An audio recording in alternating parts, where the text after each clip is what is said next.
Chag Sameach, happy Shavuot, welcome everyone. I am delighted to be able to be part of this program, and what I'd like to do for you is to teach a brief section of the Babylonian Talmud, which isn't explicitly about Shavuot, but which I think contains a very, very important message, which I think really lies at the heart of what Shavuot is all about.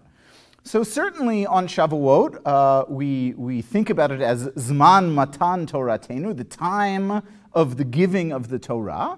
And I think it's very instructive that in the rabbinic tradition, what is celebrated historically is not so much the theosophy, right? The notion that God appears. That which is celebrated is really the giving of the Torah. That is to say, when the Jewish people interact with God who appears to them, they don't interact with God directly, but rather their connection with God is mediated through a text. And I think very much sometimes Shavuot is a time of mystical experience, and I think for the ancients the notion of staying up all night was a way of inculcating a radically different kind of human experience, of a mental state which is different from normal. And for some elements of the tradition, this is very exciting, the sort of mystical experience. And yet, there are other pieces of the tradition which are a little bit skeptical of that direct encounter with the divine, and actually indicate that maybe mediation through a text may ultimately be a more successful mode of understanding what God wants. So here I am in the very first chapter of Tractate Eruvin, and we see as follows. Amar Rabbi Acha bar Chanina, Rabbi Acha bar Chanina says, Galui v'yadua lifnei mi she'amar v'haya ha'olam, it is revealed and known before the one who spoke and the world came into being, that is God. It's an interesting way of talking about God. Okay? She'ein b'dorosho Rabbi Meir kamoto, that in Rabbi Meir's generation there was just nobody like him. He was head and tails above the rest. But, of course, if Rabbi Meir was so wonderful, the following question seems to apply. Umipnei ma lo kava'u halacha kamoto. If Rabbi Meir was so awesome, how come the halacha, Jewish law, isn't always fixed according to whatever his particular opinion is? You would think if he's the greatest rabbi, we should always listen to him. Not so fast. So why isn't the halacha fixed like Rabbi Meir? Because his companions, his fellows, the other rabbis, they couldn't understand him. They couldn't descend into the depths of his mind to understand what he was talking about. Shehu omer al tamei tahor umar elo panim. Al tahor tamei umar elo panim.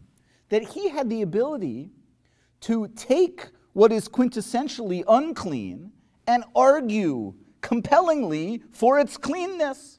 And simultaneously, he could do the opposite. He could take the quintessential clean thing and argue convincingly that it was unclean. Now, in Talmudic discourse, in some ways, this is the greatest skill of the rabbi.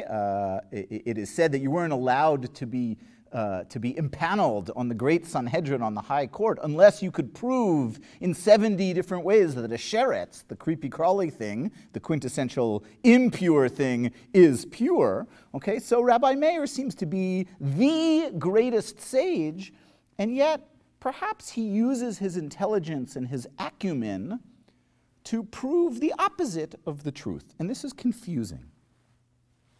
And this notion of Rabbi Meir being confusing is what compels the Talmud to continue. Tana, it is taught, Lo Rabbi Meir Shmo, Ela Rabbi Nehora'e Shmo. In fact, his name wasn't even Rabbi Meir, but his name was Rabbi Nehora'e. Now, these one name is really simply the Aramaic translation of the other. Meir means to enlighten. And so in a sense, he is the enlightener, but his enlightening ability is confused. What is his name? And the Talmud continues, Lama nikra shemo Rabbi Meir. If his name was really Rabbi Nehora'e, why did they back-translate it into Hebrew and call him Rabbi Meir? Shehu Meir enei chachamim b'halacha. Because he could enlighten Meir the eyes of the sages in law. So on the one hand, he's wonderful. Once again, he is enlightening, but yet there's some confusion about him in both form and content. V'lo Nehora'e shmo, ela Rabbi Nehemiah shmo. And some people say his name wasn't Nehora'e, but Rabbi Nehemiah. V'amrei la Rabbi Elazar ben Arach shmo. And other people called him by the name of Rabbi Elazar ben Arach, and Rabbi Elazar ben Arach is a famous personage in Talmudic thought, who is referred to in Pirkei Avot as the Ma'ayan HaMitgaber, the ever-flowing stream of water, and yet like a fountain that never collects the water that springs forth from it, nobody gets to hold on to that water. Nobody gets to hold on to that Torah. Amazing, and yet practically very difficult. And the Talmud then confusingly asks the same question again. If his name really wasn't Nehora'e, why do they call his name that name, the Enlightener? Lama nikra shemo Nehora'e? Why did they call his name Nehora'e? Sheman hirei chachamim b'halacha. Because he would, again, enlighten the eyes of the sages in halacha. And so I think the Talmud here, its form matches his content. We get some sense that Rabbi Meir is brilliant, but there's a lot of confusion surrounding him. And we're going to continue to talk here about Rabbi Meir. Namar Rabbi, hi de machadnana mechavarai. The reason that Rabbi Yehuda Hanasi, who's not chopped liver, he's a pretty important person in Rabbinic Judaism. He is, after all, the editor of the Mishnah, in some sense, the founder of Rabbinic Judaism. And Rabbi Yehuda Hanasi claims the reason why I am so smart, right? The reason why I am smarter than all of my other colleagues is because dechazite l'Rebbi Meir ba'achorei. Because when I would sit in Rabbi Meir's classroom, I sat behind him.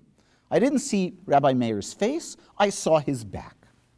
V'ilu chazite mikame, and if I had only sat in front of him and saw his face, hava mechadrana tfei, I would have been even smarter, he says.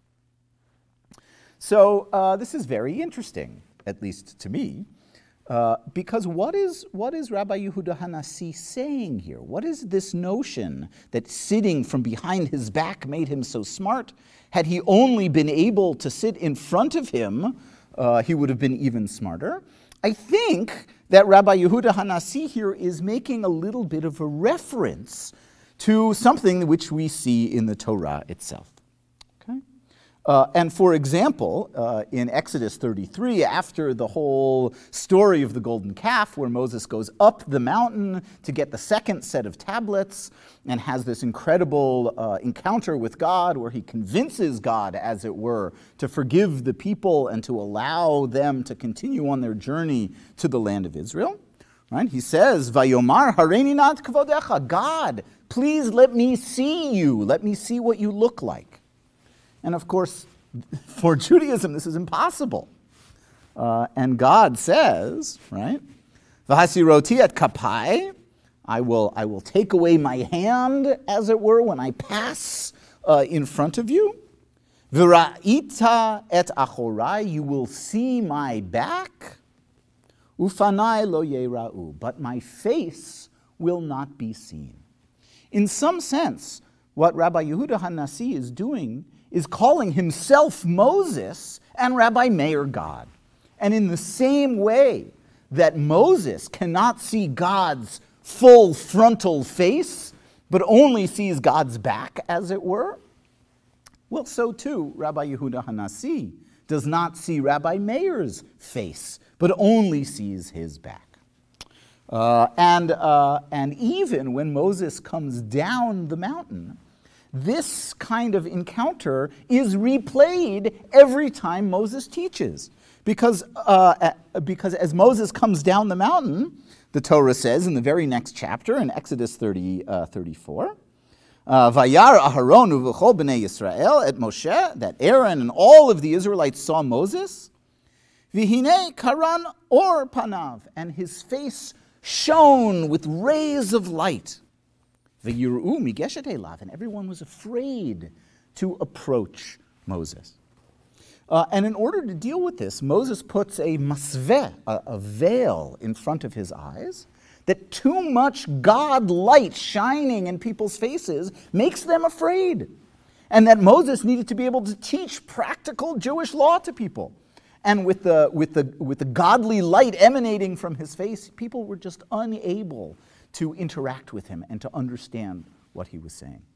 And so this metaphor of the back, of the veil, of somehow diffracting the direct revelation seems to be built into this system in a good way.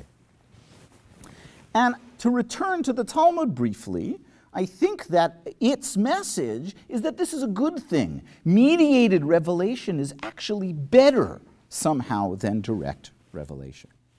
Amar Rabbi Yochanan, so Rabbi Yochanan, who lives maybe 100 years later, says as follows: Talmid hayal Rabbi Meir, v'sumchus shemo. Rabbi Meir had a student, and his name was Symmachus, good Greek name. Shahaya omer al kol davar v'davar shel tuma, arba'a u'shmona ta'amei tuma.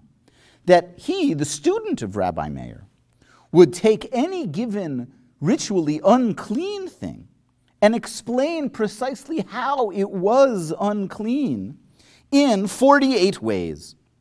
Val kol davar v'davar shel tohara, and on every pure thing, every clean thing, arba'im u'shmona ta'amei tohara.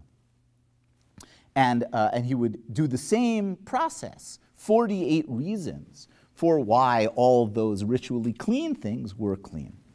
So whatever problem Rabbi Meir has seems not to live beyond his own generation. Rabbi Meir was hard for his fellows to understand, but because he was able to transmit his teaching to the next generation, that next generation was not confused by Rabbi Meir's brilliance, the same way they were with Rabbi Meir themselves. And the students somehow were able to understand, take that brilliance and transmit it to the people. And I think the Talmud here is once again riffing on the situation of the Torah.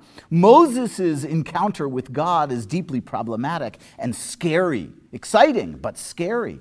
And yet there's a problem. Too much divine light is hard for people to understand. And yet, because Moses is able to mediate that kind of revelation, to put the mask on his face, to dilute the fear and trembling of the divine encounter, somehow the Israelites are able to accept the Torah and ultimately to do it. And I think this is a powerful lesson for Shavuot for all of us. When we come to the Tikkun Leil Shavuot, whether it's before Shavuot or on Shavuot, whether it's online or in person or however it is that we're doing it this year and all years, I don't think that we should expect full divine light. We shouldn't expect to see God's face. Maybe we shouldn't even expect to understand our teachers 100%. But when we study texts, which after all are the veil through which revelation is transmitted, when we study these texts, we do have a chance to understand the content. And we shouldn't really be upset or scared or disappointed if we lack that full force of revelation. So I wish everyone a Chag Sameach and a happy accepting of the Torah as we go into Shavuot. And once again, Chag Sameach.